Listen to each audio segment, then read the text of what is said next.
కూర్చున్నాం. మరి సమయం ముందు మరి పాస్టర్ గారు సెలవిచ్చినట్టుగా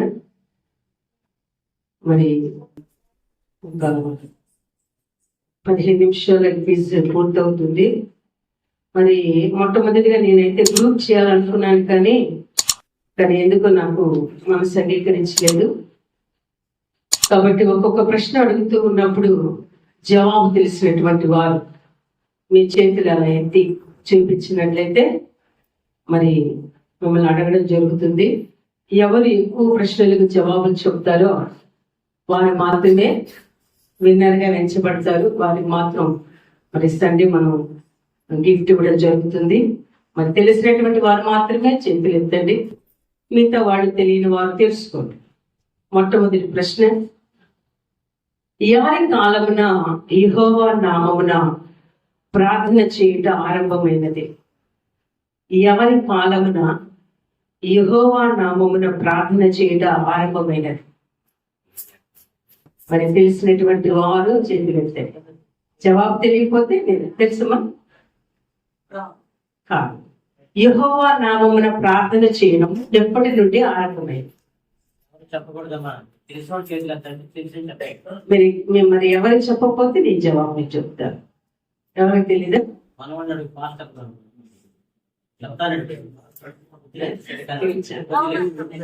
చెప్తామా?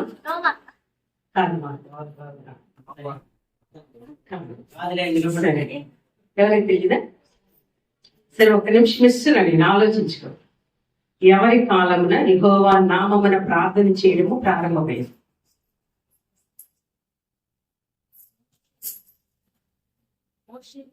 కాదు. సరే, మీరు ఇంటికి వెళ్ళి చదువుకోండి. మరి ఆదికాండము 5వ అధ్యాయం 26వ వచనంలో ఉంటుంది. అక్కడ ఒక పేరు ఎనోషు అదొక ఆయన కాలంలో యెహోవా నామమున ప్రార్థన చేయడము ఆరంభమైంది. నెక్స్ట్ సెకండ్ వన్, మెతుషెల ఎన్ని సంవత్సరములు బ్రతికెను? తెలిసిన వాళ్ళు చేతులు ఎత్తండి. చేతులు మాత్రం, only rise your hand. Very good, claps కొట్టాలి.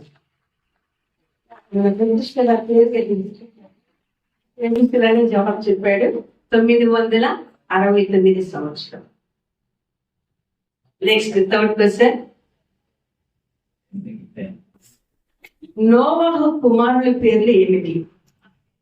తెలిసిన వాళ్ళు చేతులు ఎత్తండమ్మా, నేను చెప్పద్దు. నోవహు యొక్క కుమారుల పేర్లు ఏమిటి? అంటే మామూలుగా మనం సండే పూట వింటూ ఉంటాం వాక్యాలు, విని మళ్ళీ ఏం చేస్తాం? మర్చిపోతాం. నోవహు కుమారుల పేర్లు ఏంటి? బైబిల్ ఎవరు తెరవకూడదు, బైబిల్ ఎవరు కూడా తిప్పకూడదు. చెప్తారు ఎవరైనా? నోవహు యొక్క కుమారుల పేరు మీరు ఇంటికి వెళ్ళి చదవండి. ఆదికాండము 7వ అధ్యాయం 12వ వచనంలో ఉంటుంది. షేము, హాము, యాపెతు. తెలుసు మన పిల్లలకి, అది కరెక్టా కాదని ఆలోచిస్తున్నారు. చేతులు ఎత్తండి, ఒకవేళ కరెక్ట్ అవ్వచ్చు కదా. షేము, హాము, యాపెతు. నెక్స్ట్, మోషే అనగా అర్థం ఏమిటి? తెలిసిన వాళ్ళు మాత్రమే రైజ్ యువర్ హ్యాండ్. మోషే అనగా అర్థం ఏమిటి? చెప్పు. చేతులు పైకి చెప్పు. నీటి నుండి తీయబడిన వాడు. నెక్స్ట్ ఫిఫ్త్ క్వశ్చన్, చాలా సింపుల్ క్వశ్చన్. ఎవరు చెప్తారో చూస్తాం. మోషే వాళ్ళ అక్కగారి పేరు? అక్క. మోషే వాళ్ళ అక్క మిరియాం. క్లాప్స్ కూడా. నెక్స్ట్ 6th క్వశ్చన్, క్రొత్త నిబంధన. తెలిసిన వాళ్ళ చేతులు ఎత్తండి. ఫస్ట్ నేను చూసి మాట్లాడుతాను. క్రొత్త నిబంధనలో మరి బహువృద్ధ అంటే వయసు కలిగిన వారు, ముసలి వయసున వారికి సంతానం కలిగింది, ఆ దంపతుల పేర్లే. క్రొత్త నిబంధనలో ముసలి వయసు ఉన్నటువంటి వారికి సంతానం కలిగింది, ఆ దంపతుల పేర్లే. ముసలి వయసులో బహువృద్ధులేది క్రొత్త నిబంధనలో చెప్పు పైకి పైకి లేదా కూర్చొని చెప్పు Elizabeth Zechariah. Claps. Next 7th question. యేసు ప్రభు శిశువుగా ఉన్నప్పుడు చంపడానికి చంపమని లేదా చంపడానికి ప్రయత్నించినటువంటి రాజు ఎవరు? Raise your hand. చాలా మంది ఎత్తారు. ఎత్తండి మీరు ఎత్తితే నేను అడుగుతాను. వన్ ఎత్తు నేను చెప్పమా క్లాప్స్ కూడా. నెక్స్ట్ మీరు చేతులు ఎత్తండి, ఎందుకంటే ఒక్కొక్కసారి జవాబు ఇద్దరికి తెలిసి ఉండొచ్చు, ముగ్గురికి లేదా చాలా మంది కూడా తెలిసి ఉండొచ్చు. వాళ్ళలో నేను అడుగుతాను. Next 8th question. తల్లి తాకుమి అనగా అర్థం ఏంటి? తల్లి తాకుమి అట్లా ఎత్తుందమ్మా చేతులు ఎత్తే నేను అడుగుతాను. చేతి క్లాప్స్ కూడా చిన్నదానం. Next 9th question. చేతులు మాత్రం ఎత్తారా? ఏ ప్రాంతంలో మొట్టమొదటిగా క్రైస్తవులు అనబడేది? ఏ ప్రాంతంలో? కృత నిబంధనల ప్రశ్న ఉంది. ఏ ప్రాంతంలో మొట్టమొదటిగా క్రైస్తవులు అనబడేది? ఆ ప్రాంతం పేరేంటి? వాళ్ళు చాలా ప్రాంతాలు తిరిగేవారు, కానీ ఒక ప్రాంతానికి వచ్చేసరికి అంతకుముందు క్రైస్తవులు అన్న పేరు లేదు. ఆ ప్రాంతానికి వచ్చినప్పుడు ప్రభువుని గురించి ప్రకటిస్తూ ఉన్నప్పుడు అక్కడ మాత్రమే వాళ్ళని పేరు పెట్టి పిలవడం జరిగింది. క్రైస్తవులు అన్న పేరు పెట్టి పిలిచారు. ఏ ప్రాంతం అది? ఏ ప్రాంతం? తెలిసినటువంటి వారు మీరు ఇంటికి వెళ్ళి చదవండి. అపోస్తుల కార్యంలో ఉంటుంది అది. 11:26 అనుకుంటాను. అంతియొకయ. ఏ ప్రాంతం? అంతియొకయ. ఆ ప్రాంతంలో క్రైస్తవులని పిలువబడ్డారు. Next 10th question. చేతులు మాత్రం ఎత్తండి. ఒకవేళ ఎత్తకుండా చెప్తే ఈసారి క్యాన్సిల్ చేసేస్తారు. ప్రకటన గ్రంథమును రాసినది ఎవరు?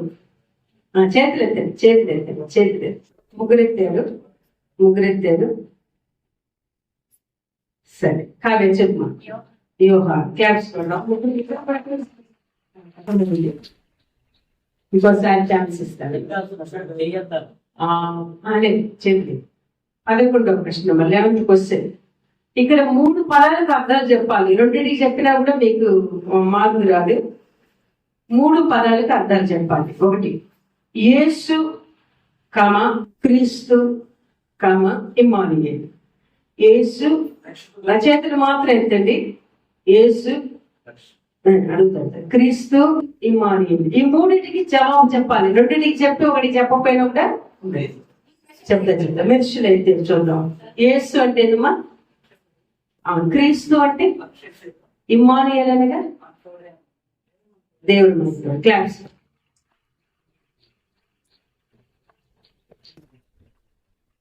Next 12th question. యాకోబు యొక్క కుమార్తె పేరేంటి? పాత నిబంధనలో.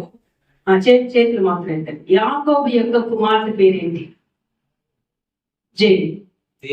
దీన. క్లాప్స్ కూడా. 13th question. దావీదు కుమారుడా నన్ను కరుణించుము అని కేకలు వేసిన గుడ్డివాని పేరేంటి? చేతులు మాత్రం ఎత్తాలి.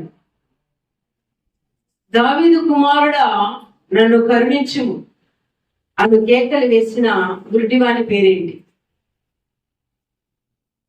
ఎవరికి తెలియదా? పాస్టర్స్ చెప్తారు. బర్తిమయ్య. క్లాప్స్ బర్తిమయ్య. Next 14th. చేతులెత్తండి తెలిసిన వాడు. యేసుక్రీస్తు ఈ భూలోకంలో ఎన్ని సంవత్సరాలు జీవించారు? Simple question. చేతులు మాత్రం ఎత్తారు. ఆయన వాళ్ళని అడుగుతారు. చేతులు మాత్రం ఎత్తారు అంతే. ఉమా చెప్తుంది. బాగా ఆలోచించి. ఎన్ని సంవత్సరాలు? నాకు అర్థం కాదు. పెద్ద ఏం చెప్తున్నా? 33 అందే. 33 మనం అనేది. ఇంకా జై 33.5. క్లాప్స్ కొడుతుంది. జై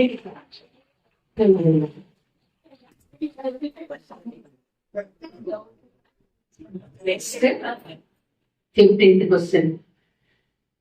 హిందూ దేశం మొదలుకొని కూషు దేశం వరకు పరిపాలించిన రాజు ఎవరు? హిందూ దేశము మొదలుకొని, మీ క్లూ కూడా ఇస్తాను, ఎస్తేరు గ్రంథంలో ఉంది, క్లూ ఇచ్చాను. హిందూ దేశము మొదలుకొని కూషు దేశం వరకు పరిపాలించిన రాజు ఎవరు? చేతులు మాత్రం ఎంత తెలిసిన వాళ్ళు. హిందూ దేశం మొదలుకొని కూషు దేశం వరకు పరిపాలించిన రాజు ఎవరు?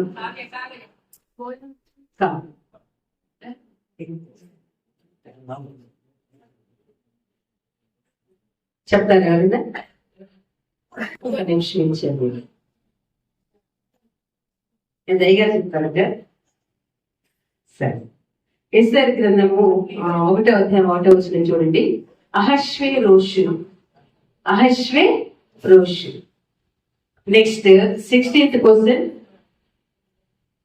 మోషే 10 ఆజ్ఞలు గల పలకలను ఏ కొండ మీద పొందాడు? చేతులు మాత్రం రైజ్ యువర్ హ్యాండ్. అమృత సీనాయి పర్వతం. Very good, claps.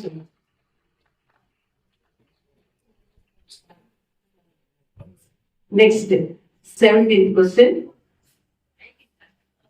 దానియేల కాలంలో బంగారు ప్రతిమను నిలబెట్టించిన రాజు ఎవరు? Raise your hand. చేతులు మాత్రం ఎత్తండి దయచేసి, అడుగుతాను.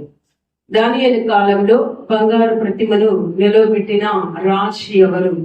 సరే, మీరు చెప్పు. నెబుకద్నెజరు రాజు. క్లాప్స్.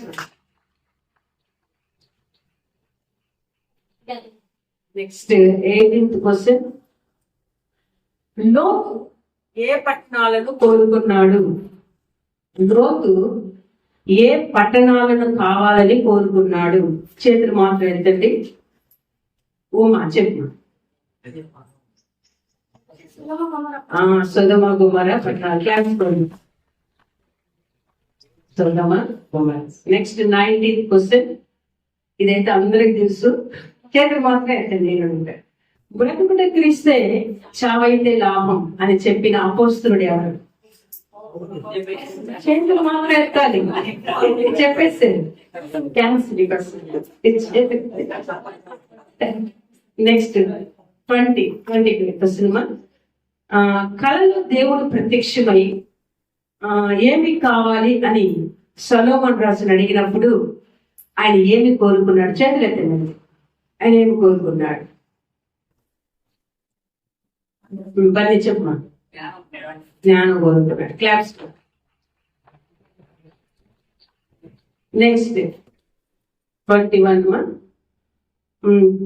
బైబిల్లో అంటే పాత నిబంధనలు అనుకోండి, దేవుడు ఎవరిని బహుప్రియుడవు నీవు అని పిలిచాడు? చేతులు మాత్రం ఎత్తాలి. బహుప్రియుడవు నీవు. చెప్పు చేయండి, చెప్పు. దాని క్లాప్స్.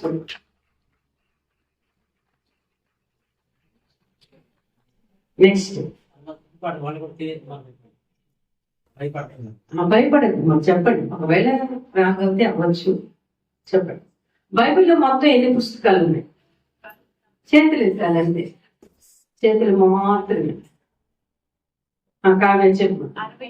66 పుస్తకాలు. క్లాస్. Next 24th. దావీదు తండ్రి పేరేంటి? దావీదు తండ్రి పేరేంటి? చేతులు మాత్రం ఎత్తాలి. కావ్యం. యెషయి. Very good, claps. Next 25th. Naomi ఇద్దరు కోడళ్ళ పేర్లేంటి? నయోమి యొక్క ఇద్దరు కోడళ్ళ పేర్లేంటి?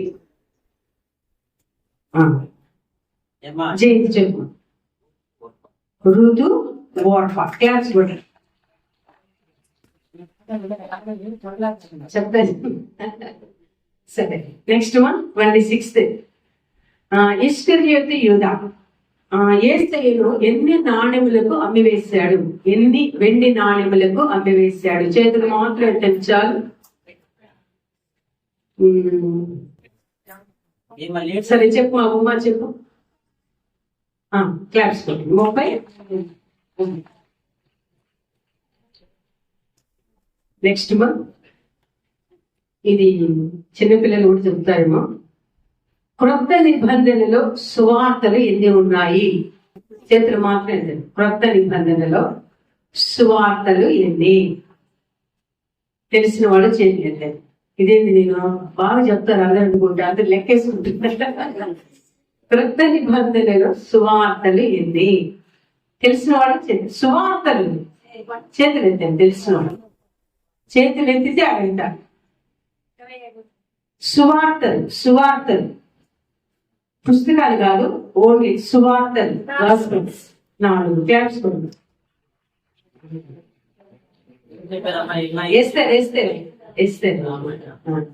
అంటే తెలుసు, కన్ఫ్యూజ్ అవుతున్నారు. ఇంకా పుస్తకాలు అడుగుతున్నారా, అలాంటి పత్రికలు అడుగుతున్నారా? సువార్త. నెక్స్ట్ మా 28.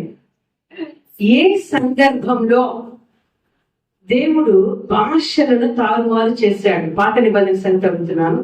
ఏ సందర్భంలో భాషలను దేవుడు తారుమారు చేశాడు? అంతకుముందు అందరికి ఒకే భాష ఉండేది, కానీ ఒక సందర్భం, ఒక సంఘటన జరిగింది అక్కడ. ఏ సందర్భంలో దేవుడు భాషలను తారుమారు చేశాడు? బాబేలు గోపురము కట్టినప్పుడు. బాబేలంగా తారుమారు.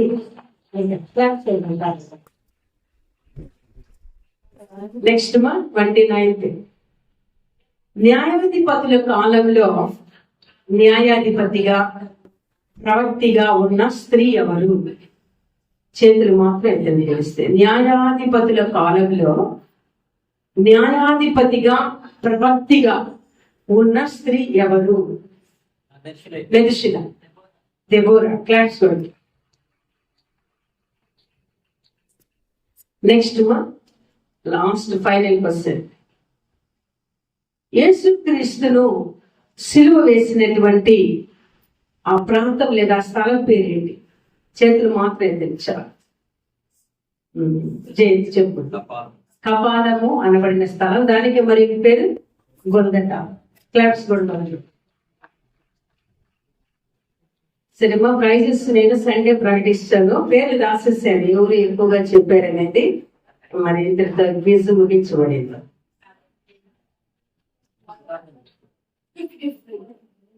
మన మధ్యలో ఉన్నటువంటి సుధాకర్ పాస్టర్ గారు వచ్చి ప్రార్థన చేస్తారు. పట్టబడిన కానుకలు చివరి ప్రార్థన చేస్తారు. ప్రార్థన చేస్తారు. మహాపరిశుద్ధుడ జీవంగా తండ్రి, నీ పాదకు స్తోత్రములు చెల్లిస్తున్నాం ప్రభా. ఈ రోజు ప్రత్యేకమైన దినం ప్రభా. రిపబ్లిక్ డే అయినా ప్రభా నాయన స్తోత్రం చెల్లిస్తున్నాను ప్రభా. దేశాన్ని కాపాడిన దేశం తండ్రి స్తోత్రం నాయన. నీకే స్తోత్రం నాయన. యవనస్తులు కూడిగా ఏర్పాటు చేసే సేవకుడు ప్రభా. ఇక్కడ నాయన ఎన్నో కొచ్చిళ్ళు వేసి ప్రభా వాళ్ళకి నాయన బలపరుస్తున్నారు తండ్రి. స్తోత్రం చెల్లిస్తున్నాను ప్రభా. తండ్రి యవనస్తులు లోకంలో ప్రభా భయంకరంగా ఉన్నారు ప్రభా. తల్లిదండ్రుల మాటలు వెనుక ప్రభా విచ్చలవిడిగా ఈ లోకంలో ప్రభా భయంకరంగా తిరుగుతున్నారు ప్రభా. స్తోత్రం నాయన. వాళ్ళ వెహికల్ ఎలా పోతుందో వాళ్ళకే తెలియకుండా ఉన్నారు ప్రభా. స్తోత్రం నాయన. రోడ్డు పక్కన ప్రభా ఎన్నో అతి ఘోరంగా ప్రవర్తిస్తున్నారు ప్రభా. స్తోత్రం నాయన. అయినను ప్రభా నాయన మందిరానికి వచ్చి అందరూ నాయన క్షేమంగా నాయన నీ వాక్యం ఏమి ప్రభా సౌత్యంగా ప్రభా నాయన మీరేసే ప్రశ్నలకు ప్రభా జవాబులు చెప్పారు తండ్రి. స్తోత్రములు చెల్లిస్తున్నాను ప్రభా. ఈ బిడ్డలు మీరు జ్ఞాపకం చేసుకోమని ప్రార్థన చేస్తున్నాను ప్రభా. తండ్రి నాయన తల్లిదండ్రులకు వేస్తున్నప్పుడు సహాయం చేయమని ప్రార్థన చేస్తున్నాను ప్రభా. తండ్రి నాయన వీడి సదుపిషంలో నాయన మంచి జ్ఞానాన్ని ఇవ్వమని ప్రార్థన చేస్తున్నాం. స్తోత్రం చెల్లిస్తున్నాను ప్రభా. తండ్రి నీకే వందనాలు చెల్లిస్తున్నాం ప్రభా. ఈ బిడ్డలు నాయన ప్రభా భవిష్యత్తులో నాయన మంచి జ్ఞానానికి సహాయం చేయమని ప్రార్థన చేస్తున్నాం. స్తోత్రం నాయన ప్రభా. నీకే వందనాలు చెల్లిస్తున్నాం ప్రభా. సేవకుడు నాయన ప్రభా పాస్టర్ నాయన జాన్ బాబు పాస్టర్ గారు ప్రభా ఎంతో నాయన ఇక్కడ నాయన ప్రభా ఎవరు కూడికి పెట్టిన దినాన్ని బట్టి స్తోత్రం చెల్లిస్తున్నాను ప్రభా. పరిశుద్ధుడా నీకే వందనాలు స్తోత్రం చెల్లిస్తున్నాను ప్రభా. నాయన ప్రభా అదే విధంగా తండ్రి కానుకలు దీవించమని ప్రార్థన చేస్తున్నాం ప్రభా. 30 అరవంతుగా 100గా దీవించమని ప్రార్థన చేస్తున్నాం. పరిశుద్ధుడా నీకే వందనాలు చెల్లిస్తున్నాను ప్రభా. తండ్రి నాయన ముఖ్యంగా ప్రభు వచ్చిన సేవకులు మీరు దీవించి ఆస్వాదించమని ప్రార్థిస్తున్నాం ప్రభా. ఆది అంత మీకు అప్పగిస్తూ యేసుక్రీస్తు నామములో అడిగి వేడుకున్నాం తండ్రి. ఆమేన్. ఆమేన్. ఆమేన్. అందరూ లేచి మాస్టర్ నా ప్రాణమైన నా తల్లి సమస్తమైన పరిశుద్ధి నా ప్రాణంలో ఎప్పుడు వాసి ఆయన చేసిన ఉపకారంలో దేనిది కాదు. నా ప్రాణంలో ఎప్పుడు తండ్రి దేవుని ప్రేమ కుమారుడని యేసుక్రీస్తు కృప పరిశుద్ధాత్మ దేవుని యొక్క అన్యోన్య సహవాసం మరి త్వరపడి మరి చీకట్లో నుంచి ఆశ్చర్యకరమైన ఆయన వెలుగుకు రావాలని ఇష్టపడుతున్న ప్రతి బిడ్డకులు మరి సకల పరిశుద్ధులు ఇప్పుడు వచ్చినటువంటి దైవ సేవకులు సకల బిడ్డలందరికీ ఆయన కృప సదాకాలం చూడడానికి నడిపించి వదిలి ఆమేన్. హల్లెలూయా. హల్లెలూయా.